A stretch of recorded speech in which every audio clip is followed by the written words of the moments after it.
जय हिंद जय भारत। मैं चिराग शर्मा इस समय हिसार के सिविल हॉस्पिटल सीएमओ ऑफिस के ठीक बिल्कुल सामने फिलहाल मौजूद हूँ, जहां पर स्वास्थ्य कर्मचारी फिलहाल ठीक देख सकते हैं इस समय काफ़ी भारी संख्या में अपनी मांगों को लेकर फिर धरना प्रदर्शन करते हुए नजर आ रहे हैं। इस समय देख सकते हैं दरी बिछाकर सभी के सभी कर्मचारी बैठ चुके हैं और फिलहाल ठीक सामने का हॉलवे दिखा भी दीजिए बिल्कुल कि किन की तरफ से किया जा रहा है, क्या मुख्य मांगे, वो वार्तालाप करने पर पता चल ही जाएगा।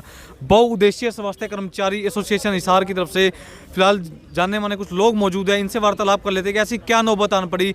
अगर बात करें जिस शहर को आप स्वस्थ देखना चाहते हैं, अगर बढ़िया स्वास्थ्य देखना चाहते हैं, तो स्टार्टिंग आप जनाब वहाँ के स्वास्थ्य कर्मचारियों से कीजिए, क्योंकि जब स्वास्थ्य कर्मचारी खुशहाल होंगे तो ऑटोमेटिक पूरे शहर में बढ़िया स्वास्थ्य बढ़िया वातावरण होगा। पर यहाँ पर इस समय अगर जो हालात बयां करती हुई, समय जो तस्वीरें आ रही है वो कुछ और ही बयां करती हुई नजर आ रही है। अपनी मांगों को लेकर इतना लंबा समय हो चुका है, उसके बावजूद भी इन्हें रोज प्रदर्शन निकालना पड़ता है, ज्ञापन पर ज्ञापन देने पड़ते हैं, उसके बावजूद भी हल नहीं निकल पाता।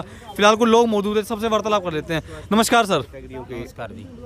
सर ऐसी क्या नौबत आन पड़ेगी जिसके चलते हुए फिर से धरना प्रदर्शन करना पड़ रहा है, ज्ञापन सौंपने पड़ रहे हैं सभी कर्मचारियों को? बात करें तो धरने प्रदर्शन की ऐसा किसी को शौक नहीं होता, ये तो हरियाणा सरकार जो है हमें मजबूर करती है और मजबूरी की वजह से ही हम आज जो ये दरी पे आए हैं। और हमारा सरकार से ये आग्रह ही करेंगे हम, जो है हमारी मुख्य मांगे जो है ये 1500 समाप्त पदों की बात है, जो MPHW के पदों की समाप्त करने की जो बात कर रही है सरकार, उसकी भी हम निंदा करते हैं। और दूसरा हमारा जो है NH में लगी हमारी बहनें जो हैं 4200 ग्रेड पे के जो एक रेगुलर कर्मचारी की जो कैटेगरी का है वही उनको न्यूनतम मिलना चाहिए, इसकी भी एक डिमांड करते हैं हम।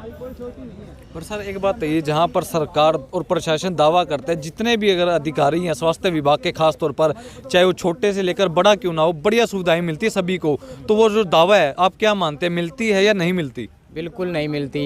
अब मैं दावा जो सरकार का ना मैं बता देना चाहता हूँ, एक NH में लगी हमारी बहन जी जो स्टार्टिंग में लगती है वो 9820 रुपये लेती है।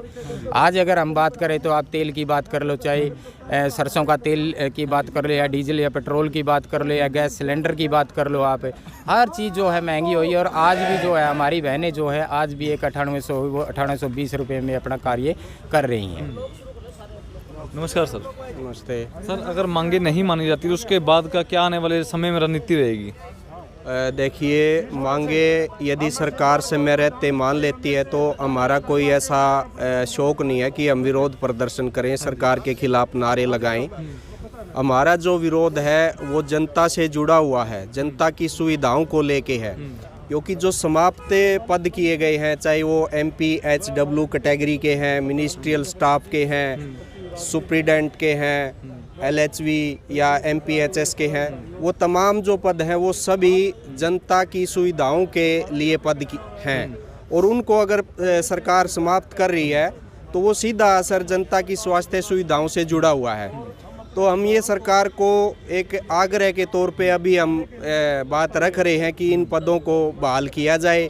जो सरकार के जो उच्च अधिकारियों ने ये जो गलत निर्णय लिया है, अपने किसी स्वार्थ के लिए लिया है या सरकार के पिछलग्गू बन के लिया है, तो हम यही कहना चाहते हैं कि समय रहते सरकार चेत जाए, वरना स्वास्थ्य कर्मचारी जो बहुउद्देशीय स्वास्थ्य कर्मचारी हैं या दूसरे जो कर्मचारी हैं, तालमेल कमेटी के अंतर्गत दूसरी श्रेणियां हैं हमारी, मिनिस्ट्रियल स्टाफ एसोसिएशन है, staff nurse association, pharmacist association, वो तमाम कर्मचारी हमारे साथ आएंगे और हम पूर्ण रूप से स्वास्थ्य सेवाओं को बाधित करने के लिए बाध्य होंगे। तो सर, जो आज ज्ञापन सौंपा जाएगा CMO के माध्यम से हरियाणा के स्वास्थ्य मंत्री जी को, उसमें क्या क्या मांगे आपने दी गई फिलहाल? उसमें जो प्रमुख मांग है, सबसे पहले तो जो 1500 पद समाप्त किए गए हैं स्वास्थ्य विभाग के अंतर्गत कोरोना महामारी काल के दौरान, जिसमें कि 333 पद MPHW के हैं और 178 पद MPHS के हैं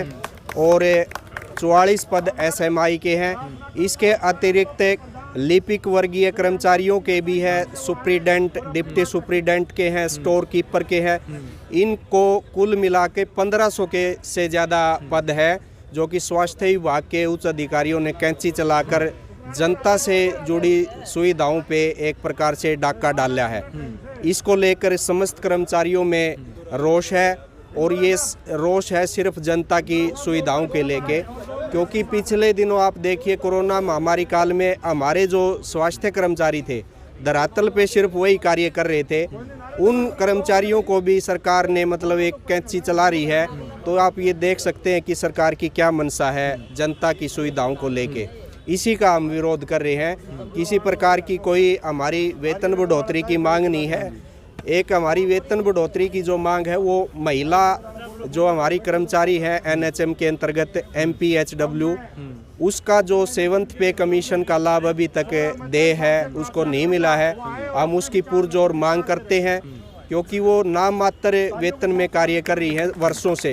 1998 से RCH की एक परियोजना चली हुई है, रिप्रोडक्टिव एंड चाइल्ड हेल्थ, जिसमें उनको बहुत कम वेतन मिलता है। एक जो परमानेंट कर्मचारी है उसको इतना वेतन मिलता है 60-70 हज़ार रुपये। वहीं वहाँ जो दूसरी कर्मचारी है जो कि कंट्रैक्ट पे है, अनुबंध पे है, उसको 10 हज़ार रुपये मात्र वेतन मिलता है, 10-12 हज़ार रुपये। तो इस मांग को लेकर भी हम पूरी सरकार के समक्ष रख रहे हैं कि भी उन कर्मचारियों को भी समान काम समान वेतन दिया जाए और उनको एक अवधि के उपरांत 2 साल के बाद उनको नियमितकरण की एक पॉलिसी सरकार द्वारा लागू की जाए। यही हमारी मांग है। Thank you. इस समय जितने भी लोग खास तौर पर देख रहे हैं वीडियो को ज़्यादा से ज़्यादा शेयर करें, कमेंट करें और साथ ही साथ देखने वाली बात है कि प्रशासन और सरकार जो दावे थे उन दावों पर खड़ी उतरती है या नहीं उतरती। फिलहाल कुछ और लोग मौजूद है, सबसे वार्तालाप कर लेते हैं, सबकी प्रतिक्रिया जान लेते हैं कि इनका क्या मानना है। नमस्कार सर। नमस्कार सर। सर आज उम्मीद है आपको हाँ जी, प्रशासन मान लेगा? प्रशासन ऐसे मानने वाला नहीं है। पहले मैं मेरा इंट्रोडक्शन दे देता हूँ। मेरा नाम महेश चौरान है और जिला हिसार मिनिस्ट्री स्टाफ का मैं प्रधान हूँ। ये अंधी बहरी सरकार है, जब तक इनके कानों में आवाज़ डालनी पड़ती है ज़बरदस्ती तब इनको सुनाई देता है। जैसे इन्होंने कहा ये इन्होंने 1500 पोस्ट्स जो हमारे पद हैं सारे इन्होंने डिमिनिशन कैडर में डाल दिए, जो कि गलत है। ऐसे स्टेज में ऐसी महामारी में इन लोगों को पद बढ़ाने चाहिए, ना कि कम करने चाहिए। आखिर में फिर ब्लेम डालते हैं यहाँ के लोकल प्रशासन के ऊपर कि ये काम ढंग से नहीं कर रहे, उसको सस्पेंड कर दिया, पानी की टंकी पे जाके चढ़ गए। ये ड्रामे ज़्यादा करती है सरकार। इनने जनहित में कोई भी कार्य ढंग से नहीं कर रही। स्वास्थ्य विभाग में बिल्कुल नहीं। ये रोज़ प्रेशर डाल रही हैं कर्मचारियों के ऊपर और ऊपर से पद खाली करते जा रहे हैं। जैसे मिनिस्ट्रियल स्टाफ के भी ऐसे कई पद हैं, सुपरिटेंडेंट के, डिप्टी सुपरिटेंडेंट के, असिस्टेंट के, स्टेनोस के, कई पद इन्होंने ब्रांच वाइज ख़त्म कर दिए, जिससे हमारे साथियों का जब वर्कलोड बढ़ रहा है। इसलिए हमारा पूर्ण समर्थन, हमारी MP से आज इन्होंने जो कॉल करी है, धरना प्रदर्शन करा है, उनका हम पूरा समर्थन करते हैं और तन मन धन के साथ इनका पूरा साथ देंगे। अगर ये स्वास्थ्य बाधाएं लागू करना चाहेंगे तो हम उनका उसमें समर्थन करेंगे। पर सर एक बात, समय समय रहते यहाँ पर धरने प्रदर्शन चलते CM ऑफिस के बाहर और ज्ञापन पर ज्ञापन दिए जाते हैं, उसके बावजूद भी लंबा समय बिताना पड़ता है लोगों को संघर्ष करते हुए। उसके बावजूद भी पक्का नहीं है हल निकलेगा या नहीं निकलेगा। इस पर आगे आने वाले समय में, आगामी समय में क्या रणनीति रहेगी और मांगे नहीं मानी जाती स्वास्थ्य मंत्री की तरफ से? तो ये जो सरकार है बीजेपी सरकार, मैं आपको पहले भी बता चुका हूँ, ये अंधी बहरी सरकार है। ये इन्हीं की वजह से सारी जनताओं को दिक्कतों का सामना करना पड़ता है। इनको जगाना पड़ता है धरने प्रदर्शन करके।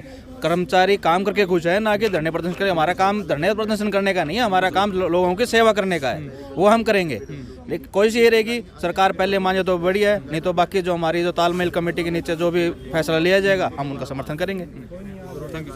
नमस्कार जी। जनाब उम्मीद है जाग जाएगा प्रशासन, होगी मांगे पूरी? सरकार का रवैया बिल्कुल अड़ियल है। पिछले 2 साल से MP सेक्रेटरी कर्मचारी 24 गुणा 7 काम कर रहे हैं। जब आम जन घर से बाहर निकलने में डरता था ना, तो हमारे कर्मचारी ट्रीटमेंट, ट्रेसिंग, कंटेनमेंट जोन बनाने का काम करते थे, जान की हथेली पर रखकर। इसमें एक हमारे हिसार के साथी हैं, वो शहीद भी हुए हैं, उन्होंने अपनी जान दी है, उनका फोटो भी लगा हुआ है, मेडल लगवाया। तो मैं आपसे ये कह रहा हूँ कि सब वाजिब मांगे हमारी, और सरकार को जहाँ पदों को बढ़ाना चाहिए था रेगुलर के, उसकी इतना सरकार काम कर रही है, पदों को बढ़ाने का काम कर रही है। अब 6 एम्प्लॉय यहाँ काम करेंगे, आबादी 6 लाख की है। अब 1 लाख पे कर्मचारी कैसे काम करेगा? जहाँ 50,000 है वहाँ भी 6 आदमी काम करेंगे, और जहाँ 15-15 लाख गुड़गांव फरीदाबाद में वहाँ भी 6 आदमी काम करेंगे। तो ये बिल्कुल तानाशाही है। MPH एसोसिएशन इसको बिल्कुल बर्दाश्त नहीं करेगी। और एक हमारा मुद्दा है पुरानी पेंशन का। इस देश में प्रधानमंत्री को पेंशन है, मुख्यमंत्री की पेंशन है, विधायक को पेंशन है, और कर्मचारी आज सारे टेस्ट पास करके, सारी जो नियम है सारे पास करके 58 साल सरकार की नौकरी करता है, उसकी पेंशन नहीं है। हमारी जॉब की कोई श्योरिटी नहीं है। बुढ़ापे में एक सहारा होता है रेगुलर पेंशन, उस पेंशन को आज खत्म किया जा रहा है, जो सीधा कर्मचारी जमात पर, जो सरकार की पॉलिसीज को घर घर पहुँचाने का काम करता है, उस पर हमला है। पर सर कहीं ना कहीं आपको यूज़ एंड थ्रो वाली बात है, जब यूज़ करना था उस समय आपको रखा जाता है, उसके बाद निकाल दिया तो जाता मैं है। यही कर रहा हूँ ना आपसे, कोरोना में अब 35 स्टाफ नर्स एएनएम यहाँ पे धरना देके गए हैं पिछले 1 महीने से। उनको कोरोना में इस 500 बेड वाले में लगा लिया, जैसे ही काम पूरा हुआ उनको भगा दिया गया, और जबकि गाइडलाइन ये है कि उनको हटाया नहीं जाएगा। तो सरकार बिल्कुल एक बेगारी वाला काम कर रही है कि यूज एंड थ्रो। वो 500 बेड का हॉस्पिटल बनाया, 30 करोड़ खर्चा कर दिया, और जो कर्मचारी थे उनको बिना नोटिस के हटा दिया गया, जो बिल्कुल तानाशाही है। ये जनहित में बिल्कुल नहीं है। पर अभी भी अंदेशा जताया जा रहा है तीसरी लहर का, तीसरी वेव जी, का, जी। उसके बावजूद क्या लगता तो है? मैं आपको ये बोल रहा हूँ ना, एक तरफ से ओमिक्रॉन वायरस आया हुआ है, उसी तरफ सरकार पदों घटाने का काम कर रही है, ना रेगुलर भर्ती कर रही है, ना कॉन्ट्रैक्ट पे कर रही है, समय कर्मचारियों को समय पर तनख्वाह तक नहीं देती यहाँ पर। तो हमारी सरकार उसके हम चताने के लिए आज प्रदर्शन कर रहे हैं। उसके बाद भी अगर सरकार नहीं जागती तो हम स्टेट लेवल पर बात करके चाहे अनिश्चितकालीन हड़ताल करें, चाहे हम भूख हड़ताल करें, चाहे हम सड़कों पर उतरें, सड़कें जाम करने का काम करेंगे हम, अगर हमारी मांगें नहीं मानी जाती तो। आपको लगता है सरकार इतनी आसानी से जागने वाली है? सरकार को हमने झुका करके दिखाया है। इस लोकशाही के अंदर जनता मालिक है, कर्मचारी मालिक है। हमने सरकार को चुना है, सरकार ने हमें नहीं चुना है। तो इसलिए सरकार जागेगी, जीत कर्मचारी की होगी। आम किसानों को भी यही बोलते थे ना, मोदी साहब तो बड़े बोल्ड फैसले लेते हैं, नहीं झुकेंगे। तो 1 साल प्रदर्शन करके किसानों ने, मजदूर ने, आम आवाम ने सरकार को झुकाया है। तो जनता से बड़ी कोई ताकत नहीं होती। सर एक अंतिम सवाल, ये कर्मचारी जितने भी खासतौर पर बात करूँ, इनकी कटौती क्यों की जा रही है? वजह क्या मानते हैं आप? ऐसा क्या कारण है? क्या सरकार में फंडिंग नहीं है? सरकार के पास सब कुछ है। खट्टर सरकार ने 5,500 करोड़ लग्जरी गाड़ी का बजट लिया है, ठीक है जी, और गीता जयंती पे करोड़ों रुपया खर्चा किया जा रहा है, और जन अस्पताल के अंदर बेड नहीं है, 15 मिनट में हॉस्पिटल से पानी भर जाता है। तो ये जिम्मेवारी नहीं सरकार की। तो सरकार देश की जनता के लिए है, ठीक है जी। यहाँ का नुमाइंदा कभी दिखा आपने? सांसद ब्रजेंद्र सिंह कोरोना में कहीं दिखाई दिए? मोदी के नाम पर वोट लेकर बन गए, लेकिन कोई आया नहीं यहाँ पर, संभालने तक नहीं आया। तो इसलिए मैं कहता हूँ पब्लिक सेक्टर को सरकार खत्म करने का काम कर रही है, जो पब्लिक की खून पसीने गाड़ी कमाई से बनाए गए हैं। ये पब्लिक सेक्टर हैं, पब्लिक के लिए हैं। तो सरकार जागेगी, सड़कों पर उतरेंगे, सड़कें जाम करने का काम करेंगे, और जीत आम आवाम की होगी, कर्मचारी की होगी। धन्यवाद, शुक्रिया, थैंक यू। भाई जितने भी लोग इस समय देख रहे हैं, पूरी की पूरी मांगे आप लोगों ने सुन ली होगी। इस वीडियो को ज़्यादा से ज़्यादा शेयर करें, कमेंट करें, और देखने वाली बात है कि प्रशासन और सरकार कब तक, किस हालातों में, किस तरह से हल निकालती है इस मामले का। वीडियो शेयर करें, कमेंट करें, चैनल के साथ जुड़े रहे। तब तक के लिए धन्यवाद।